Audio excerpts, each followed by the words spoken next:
Saya dulu.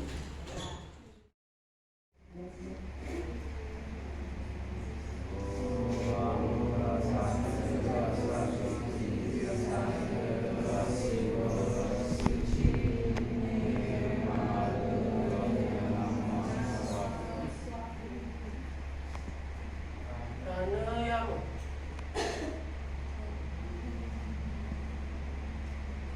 Karasudana.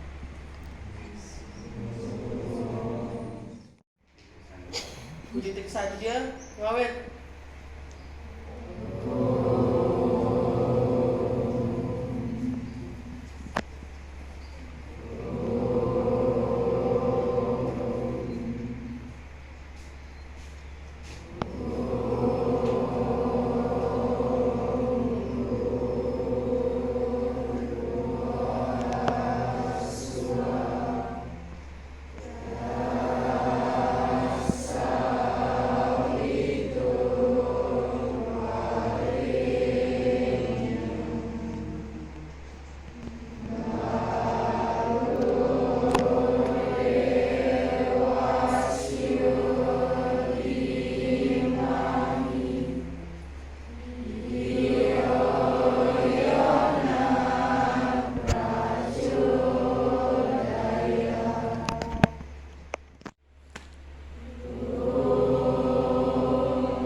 kegiatan belajar pada pagi hari ini, mari kita ucapkan salam penganjar instruksi.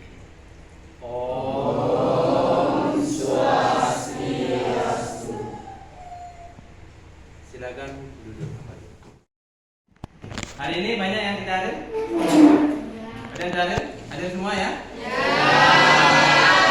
Alhamdulillah hari ini hadir semua dalam kegiatan belajar pada hari ini. Kita masuk lebih lanjut. Ya. Bapak minta sumber belajarnya yang belum mengeluarkan dikeluarkan dulu. Sudah? Terima kasih. Yang belakang? Sudah. Kalau masih ada, Bapak minta dikeluarkan sumber belajarnya dulu bukunya untuk akan pembahasan materi hari ini. Mungkin sebelum di sini Bapak akan menggunakan media pembelajaran, salah satunya proyek, untuk menyampaikan dari materi yang hari ini akan Bapak sampaikan. Nah, mungkin sebelum Bapak menggunakan media ini, mungkin yang di rumah sudah membaca materi yang akan kita bahas hari ini. Salah satunya moksa. Ada? Diki? Sudah? Sudah sedikit. Moksa di dalam jalan itu ya, atau moksa sebagai tujuan akhir ajaran agama itu. Moksa di sini merupakan adalah bagian dari atau yang terdapat dalam Hindu ya. Coba Bapak ingin tahu Wayan Jela, moksa ini kalau di dalam Pancasrada ini bagian yang keberapa? Bagian terakhir, Pak. Bagian terakhir atau yang kelima ya? Ya. Bagian yang kelima atau yang disebut dengan moksa. Di dalam konsep Hindu kita mengenal ada Pancasrada ya. Ini dasar kita sebagai orang Hindu. Jangan sampai dasar ini kita tidak tahu ya. Ada moksa yang kelima yang menjadi akan pembahasan kita hari ini ya. Ya. Yang pertama ada Sangyang Widi. Ya. Tentunya masih ingat ya. Apa itu Sangyang Widi? Ya, tentunya Sangyang Widi ini adalah Tuhan, kalau dalam Weda disebut dengan Brahman ya. Dia banyak nama, tapi orang bijaksana menyebutnya dengan banyak sebutan nama ya. Ya. Nah, jadi jangan keliru. Nah, kalau dalam daerah Bali disebut dengan Sangyang Widi. Nah, Sangyang Widi ini adalah beliau yang menciptakan semua yang ada di Buana Agung ini ya, termasuk tumbuhan, makhluk hidup, manusia maupun yang lainnya. Yang kedua ada di dalam Pancasrada ada Atman.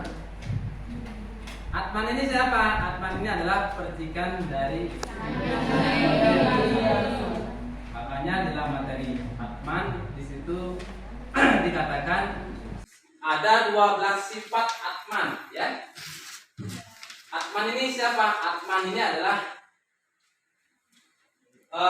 yang menghidupkan makhluk hidup ya, termasuk manusia. Nah, di dalam konsep Hindu mengenal ada 3 lapisan tubuh manusia atau yang disebut dengan Trisarira. Selain badan kasar atau setelah sila di sini ada Antakarna, Sarira dan Suksma Sarira. Ya, Suksma Sarira inilah ya bisa dikatakan sebagai Atman yang dapat menghidupkan badan kasar kita ini, termasuk makhluk hidup juga yang lainnya. Yang ketiga ada karma.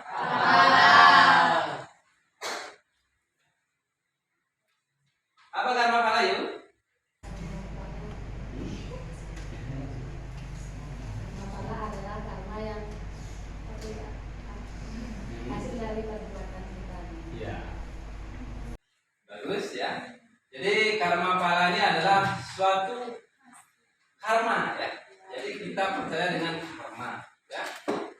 karma ini yang kita perbuatkan pada saat ini akan mendapatkan hasil, ya, hasil, ya, yang nanti akan kita nikmati atau pertanggungjawabkan.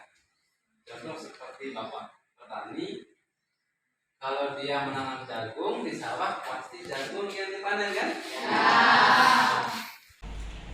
Tentunya bukan buah padi karena namanya jagung. Begitu juga perbuatan kita pada saat ini, ya. Baik buruk yang kita lakukan, baik buruk pula kita akan petik, ya. Makanya kita sebagai orang Hindu sangat kuat sekali berpegang terhadap serada termasuk karma pala ini, ya, sebagai acuan berperilaku dalam kehidupan sehari-hari. Yang keempat ada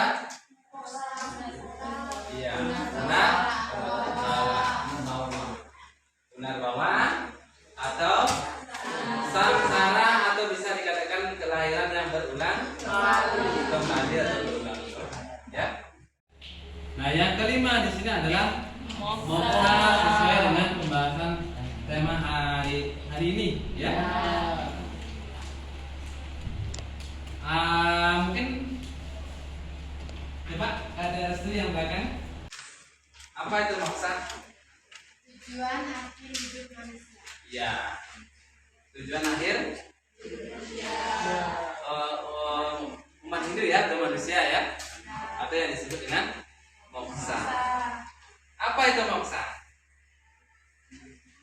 Coba yang mungkin semalam sudah baca di rumah, Bapak ingin tahu argumennya seperti apa.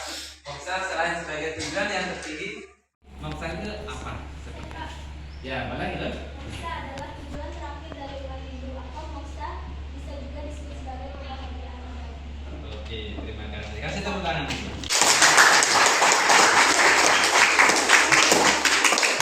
Atau bisa dikatakan juga sebagai, ya, bersatunya Atman dengan Brahman, ya. Makanya di sana ada kelepasan, ya, terlepasan. Nah, baik. Jadi untuk tema kita hari ini adalah moksha sebagai tujuan akhir menurut agama Hindu. Nah, hari ini kita akan membahas materi tentang moksha. Nah, sebelumnya di sini Bapak sampaikan ada beberapa indikator. Jadi nanti Bapak harapkan setelah membahas materi ini anak-anak mampu menjelaskan pengertian dari moksha, menjelaskan tingkatan moksha, beserta juga nanti dapat menjelaskan jalan atau upaya yang dapat dilakukan sesuai dengan konsep ini, mencapai moksha. Di sini nanti ada yang dikenal tuh Catur Marga Yoga. Mungkin bisa di belakang bisa dilihat, ya. Depan dan belakang. Mungkin bisa dilanjutkan, ya. Nah, moksha di sini adalah merupakan tujuan dari agama Hindu, ya. Atau kalau dalam beda di sana ada kalimat yang mengatakan moksha bidadita yasya dharma, ya. Nah, di dalam tujuan agama Hindu selain moksha di sini ada juga yang disebut dengan dharma, ya. Dan kedua ada artha, ya. Ketiga ada dharma, yang keempat ada moksha, ya. Ada yang tahu dharma itu apa? Kebenaran. Oke, kebenaran. Apalagi belakang? Nah, kata dharma ini sebenarnya artinya luas, ya. Tidak sempit, ya. Makanya di sini ada dharma, ya, bisa dikatakan sebagai hukum, ya, sebagai kebenaran, ya, kebaikan. Ya. Nah, untuk melindungi dan menegakkan kebaikan dan menyelamatkan kejahatan, dengan jalan menjalankan dharma, aku lahir dari zaman ke zaman. Ya. Nah, ini sesuai dengan Awadara ya. Nah, seperti yang dikatakan oleh Sri Krishna terhadap Arjuna, bahwasanya di dalam cerita Itihasa ya, Ide Sayang Widi ya pernah turun ke dunia ya dengan menjelma, salah satunya menjadi wujud Sri Krishna ya, menyelamatkan pada saat itu ya dharma, kebenaran dari keangka kemurkaan yang ada di bumi pada saat itu. Nah, yang kedua di sini ada arta ya. Itu tadi dharma sebagai tujuan umat Hindu ya. Yang kedua di sini ada arta. Apa itu arta ini? Tujuan. Hah? Kekayaan. Apalagi? Cuan. Tujuan. Nah, di sini dikatakan harta dapat dikatakan sebagai bekal atau sarana yang dapat berupa harta, benda atau kekayaan yang dalam bentuk apapun. Nah, kesehatan, pengetahuan, keahlian, kebijaksanaan, sahabat dan bahkan kemampuan dalam mengendalikan diri pun adalah termasuk harta. Ya. Kalau di dalam kitab Salam Saya di sana dikatakan ya, berkaitan dengan manusia ya. Di sana dikatakan sangatlah susah menjelma menjadi manusia ya. Ya. Maka dari itu pergunakanlah dengan menjadi manusia pada saat ini untuk berbuat baik ya. Karena seperti yang dikatakan tadi, hanya perbuatan baik atau dharma yang akan dapat mengantarkan manusia itu ke surga atau kebahagiaan atau moksa. Ya. Seperti yang dikatakan di sini. Ya.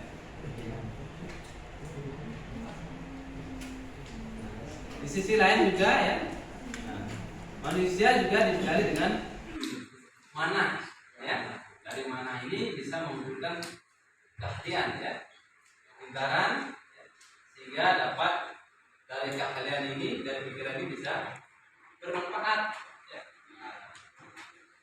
Nah, kemarin sudah kita melewati ajaran Rupa Landat ya. Rupa Landat ini hari suci agama Hindu yang jatuhnya berdasarkan apa? Ingat? Iya, berdasarkan buku. Di buku Rupa Landat. Ada yang masih ingat Rupa Landat? Kita memperingati apa pada saat itu? Mengupacarai benda-benda yang ada di rumah. Misalnya kendaraan, terus alat pertanian. Misalnya mungkin yang dari manual, cangkul, ataupun yang berteknologi ya, mungkin jonder, traktor ya.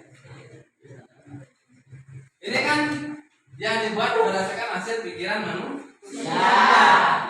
Dari alat-alat yang diciptakan dari pemikiran manusia itu bisa bermanfaat digunakan untuk memenuhi kebutuhan aktivitas manusia. Nah, makanya tadi dikatakan di sana ada mana ya. Makanya dikatakan tadi dalam kitab suci Salam Saya sangat langka ya.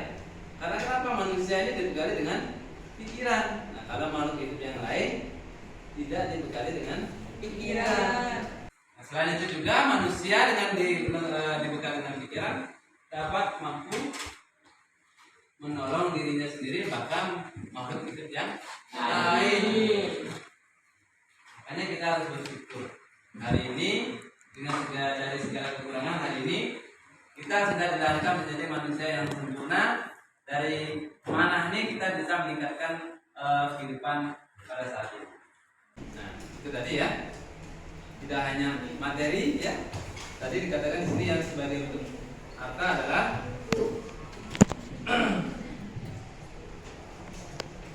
ada kelimpahan, ya, pengetahuan, keahlian, kebijaksanaan, ya, sahabat dan bahkan kemampuan dalam mengendalikan diri pun termasuk adalah akhlak. Ya. Nah, yang berikutnya di sini ada kama, ya. Yang ketiga ada kama. Mungkin ada yang mau memberikan argumennya, ya, silakan Pak. Manda, apa itu kama? Slide yang nomor 3. Karena tadi adalah bagian dari catur kata tujuan dari Hindu selain moksa.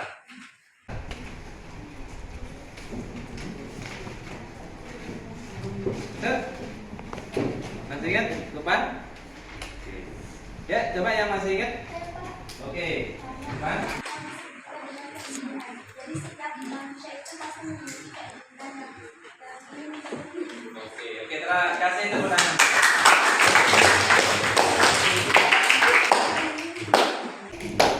Ada yang lain sebelah sini? Kata kita? Pendapatnya yang lain? Seperti yang di depan tadi disampaikan oleh Ilum? Mungkin ada pendapat lain? Belum? Kamanya adalah tangga yang ketiga, ya, sebelum Dharma dan Artha, ya. Nah, setelah kita melewati tangga Artha dengan Dharma, barulah kita dapat memenuhi kama. Ya. Kama adalah sifat alamiah setiap makhluk hidup yang dibawa sejak lahir, ya. Kama lah yang membuat mereka berbuat agar bisa hidup, tumbuh dan berkembang, ya. Ya. Nah, di sini ada yang dikatakan di dalam Madhawa Dharma Sastra, ya.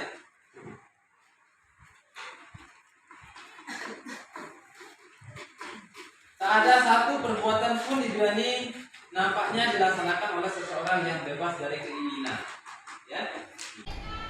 Karena apapun yang dilakukan manusia didorong oleh keinginan, ya.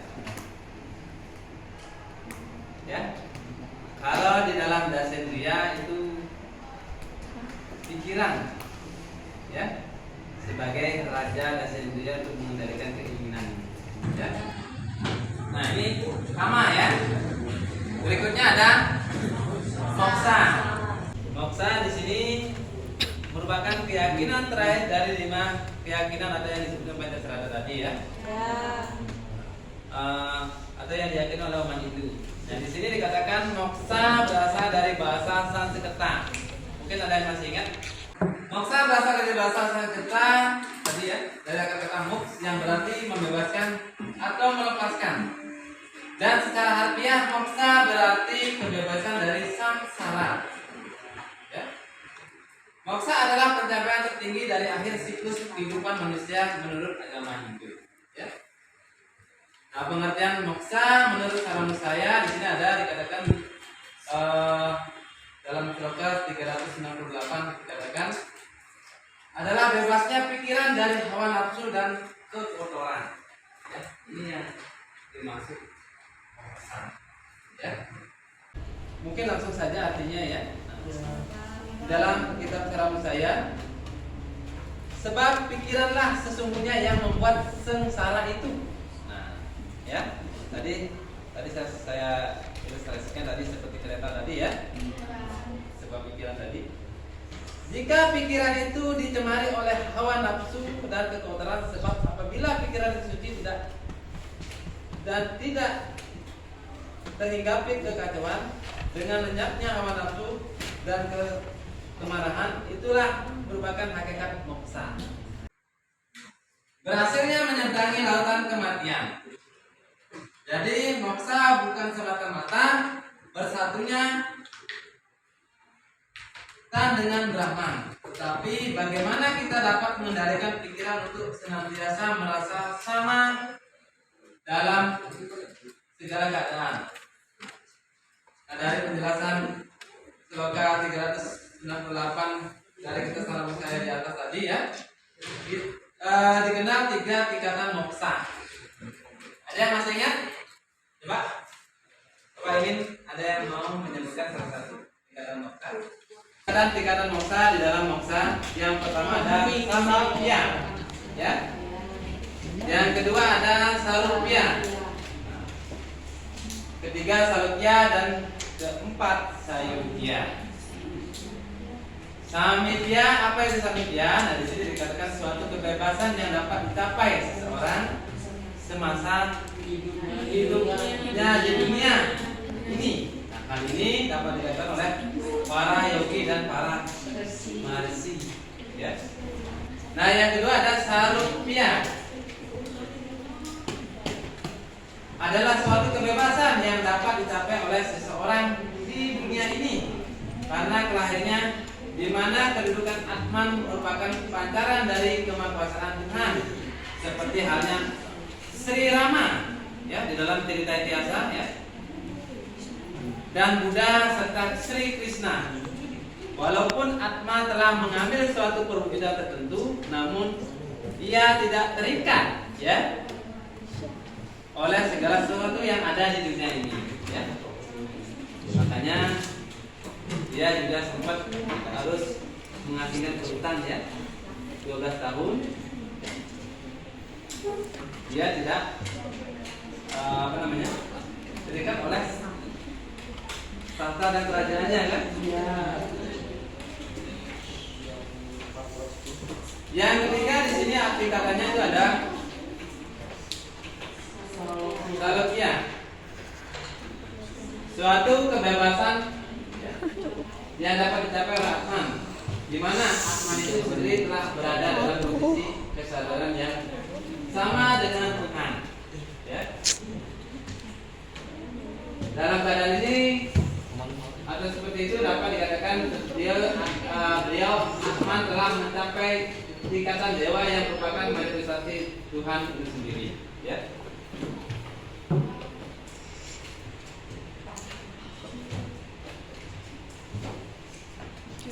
Nah, yang keempat di sini ada sayudya, ya.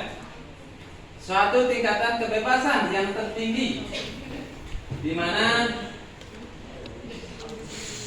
Atman dapat bersatu dengan Tuhan yang Esa. Dalam keadaan seperti inilah sebutan Brahman Atman Akyam, yang artinya Atman dan Brahman sesungguhnya tunggal. Tahu tunggal, ya? Satu, ya? Satu, ya. Makanya di dalam sifat-sifat Atman itu sifatnya sama, ya.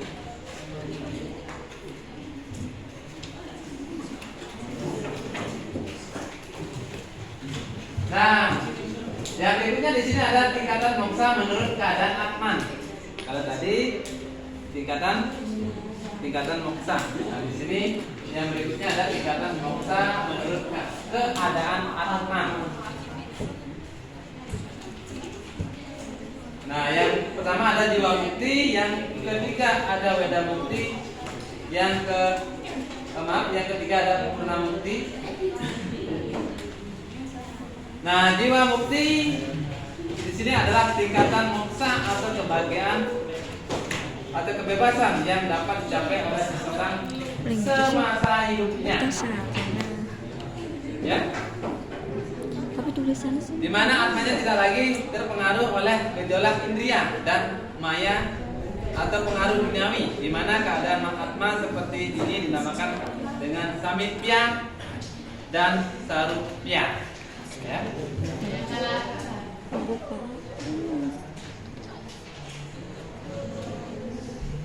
Yang ketiga ada weda mukti, ya.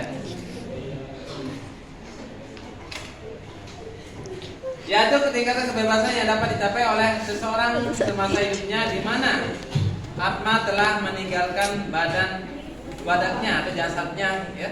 Tetapi roh yang bersangkutan masih kena pengaruh maya yang tipis. Nah, tingkat keberadaan atma dalam posisi ini disetarakan dengan Brahman ya, namun belum dapat menyatu dengannya sebagai akibat dari pengaruh maya yang masih ada. Ya, beda mukti dapat disejajarkan dengan salokya tadi ya.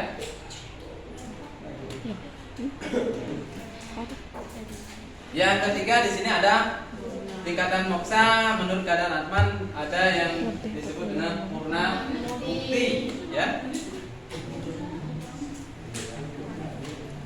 Nah, tingkatan kebebasan yang paling sempurna pada tingkat ini posisi Atman seseorang keberadaannya telah menyatu dengan Brahman. Setiap orang dapat mencapai posisi ini apabila bersangkutan sungguh-sungguh dengan kesadaran dan hati yang suci, mau dan mampu melepaskan diri dari keterikatan maya ini.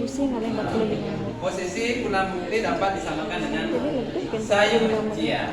Nah, berikutnya di sini ada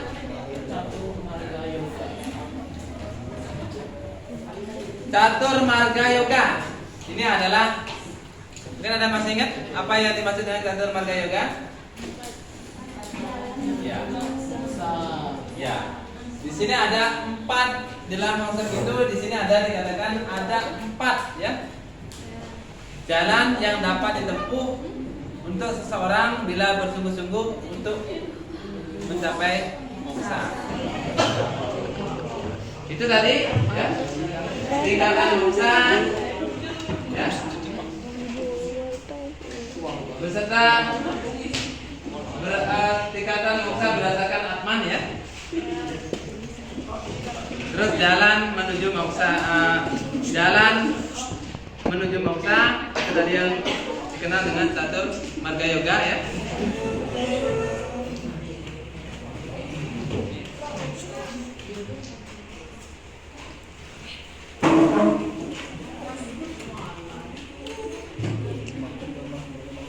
Nah, mungkin ada yang ditanyakan? Ya.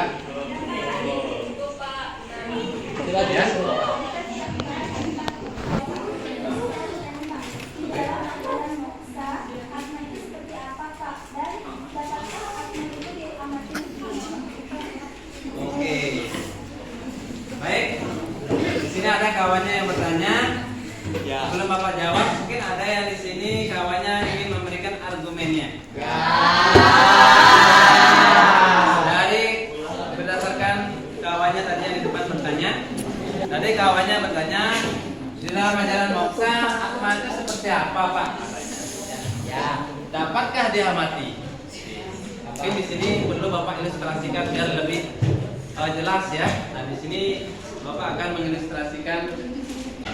Mungkin di sini Bapak ilustrasikan dengan lilin ya. Tadi karena ada yang bertanya, apa namanya? Bagaimana keberadaan Atman itu ya di dalam konsep moksa di sini. Nah, di sini ada 3 lilin ya. Ya. Nah, lilin ini dengan warna yang berbeda ya. Mungkin bisa dilihat ya. Nah, lilin yang pertama yang warna biru ini ya diibaratkan sebagai Brahman, sumber dari Atman ya. Sedangkan lilin yang warna merah ini merupakan adalah ciptaan beliau, manusia, ataupun yang warna hijau ini mungkin makhluk hidup yang lainnya.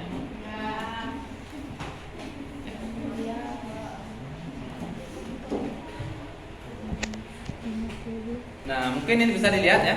Nah, ini ada sebuah api ya di lilin ini, di atas lilin ini yang sudah menyala. Nah, api ini diibaratkan sebagai ya Brahman ya. Mungkin kita hidupkan ya. Untuk ciptaan yang satu dan yang lainnya. Anggap saja makhluk ini sudah hidup, dia sudah berisi Atman ya.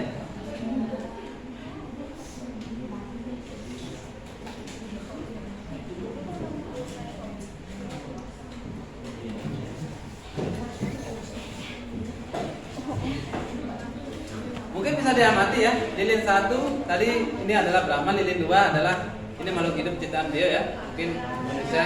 Lilin 3 ini makhluk hidup yang lainnya ya. Nah, mungkin anak-anak bisa amati ya. Dari lilin yang sudah hidup ini ya, yang sudah dinyalakan, tentunya apinya tidak berbeda ya, sama ya, hanya lilinnya warnanya berbeda kan. Ini bisa kita katakan sebagai badan kasarnya ya, setelah sarira kalau dalam trisarira ya. Sedang api sumber apinya itu sama ya, ketika dia berada di lilin 1 dan 2 ya, dari lilin 1 ya. Nah, beginilah sebenarnya keberadaan Atma ini ya. Beliau berada pada semua ciptaannya ya. Contoh lilin ini. Ya. Berada di setiap ciptaannya ya. Nah, hanya yang berbeda adalah badan kasar tulis sarira ya. Kan gede dengan Tiusindu tidak sama kan bentuknya kan. Tapi entah karena sariranya dan sumber sarirnya ini sama, sumber yang melimpah. Nah, coba diamati dulu. Itu apa itu? Bunga ya? Benar ya? Ya. Warnanya tahu ya? Apa warnanya? Merah marun. Bentuknya tahu ya? Coba Bapak minta dicium dulu apa yang dikeluarkan dari aroma. Cium pakai napas yang panjang. Berapa? Udah. Wanginya bagaimana? Wangi. Coba Bapak minta simpulkan di papan tulis dari wangi tadi. Apakah dia mungkin bisa disebutkan bentuk kotak, panjang, silinder atau bagaimana? Dari Dia tidak bisa dirasakan. ada nggak bentuk barang yang wangi? Tidak. Nggak ada. Tidak. Jadi tidak dapat disebutkan ya? Tidak. Kita tidak bisa menggambarkan kan? Tidak. Tapi tadi aroma bunga itu dapat dicium ya? Ya. Aromanya wangi ya? Ya.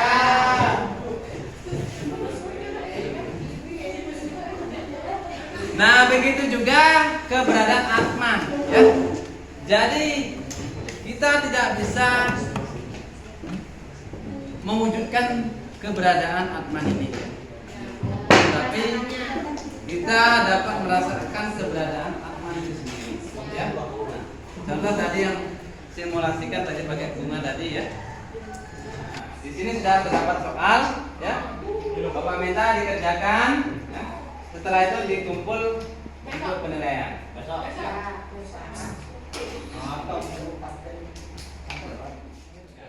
Ya. Bapak berikan waktu 15 menit ya untuk pengerjaannya. Silakan dikerjakan dari sekarang. Silakan. Ada yang ditanyakan? Tidak. Coba saya minta dari kelompok ini tadi ya, untuk menyimpulkan salah satu. Coba Bapak minta untuk soal nomor 1 di sana tadi ada menjelaskan tingkatan moksa. Apa saja tingkatan moksa? Saya akan menjelaskan hasil dari kelompok saya, yaitu penjelasan mengenai tingkatan moksa yang terdiri dari Samipya, Sarupya, Salokya, dan Saipya. Jadi tingkatan moksa yang pertama yaitu Samipya, yaitu di mana suatu kebebasan yang didapat semasa hidupnya, suatu kebebasan yang didapat semasa hidup manusia. Yang kedua yaitu Sarupya, yaitu suatu kebebasan yang didapat di mana kedudukan agungan telah mengambil perwujudan tertentu, tapi tidak terikat pada kehidupan duniawi.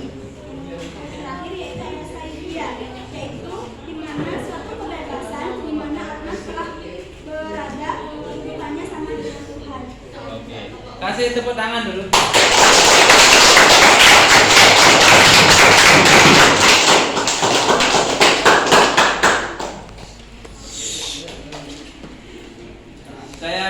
sebelum dikumpul untuk yang nomor 2 di sini ada tadi menjelaskan bagian Catur Marga Yoga.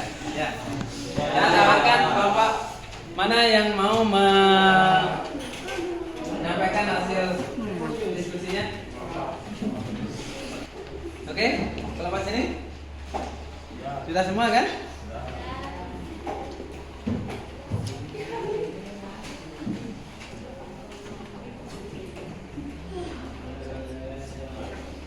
Boleh? Cepat, itu bapaknya dari itu yang mewakili.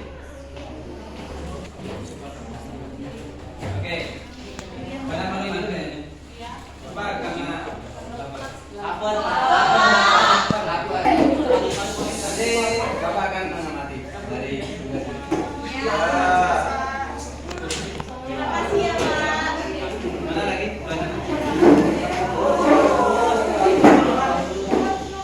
Sudah jelas kan materi hari ini? Mudah-mudahan pembahasan materi hari ini ya, dapat menambah pengetahuan kita khususnya di dalam materi moksa ya. Akhir menurut agama Hindu. Nah, kalau tidak ada yang tanyakan, ya, mari kita tutup pembelajaran pada hari ini. Ya.